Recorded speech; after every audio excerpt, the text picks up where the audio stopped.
இயேசு கிறிஸ்துவின் இன்ப இனிய நாமத்தில் வாழ்த்துகிறோம். இன்றைய வேத வசனம். சிலர் ரதங்களை குறித்தும் சிலர் குதிரைகளை குறித்தும் மேன்மை பாராட்டுகிறார்கள். நாங்களோ எங்கள் தேவனாகிய கர்த்தருடைய நாமத்தை குறித்தே மேன்மை பாராட்டுவோம். சங்கீதம் 20:7. Today's Bible verse.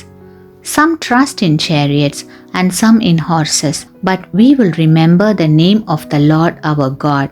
Psalms 20:7. மனித தயவும் உதவியும் ஆதரவும் அவர்களால் வரும் நன்மையும் தேவைப்படுகிறது என்பது உண்மையே.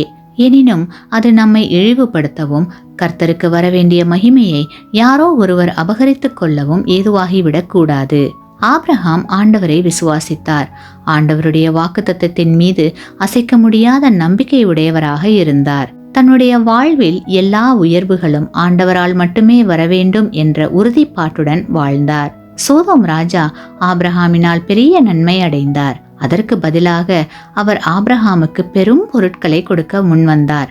ஆனால் ஆபிரகாம் அதனை மறுத்துவிட்டார். ஏனெனில் ஆபிரகாமின் வாழ்வின் உயர்வுக்கு தான் காரணம் என்று யாரும் சொல்வதற்கு வாய்ப்பு ஏற்பட்டுவிடக் கூடாது என்பதில் அவர் மிகவும் கவனமாய் இருந்தார்.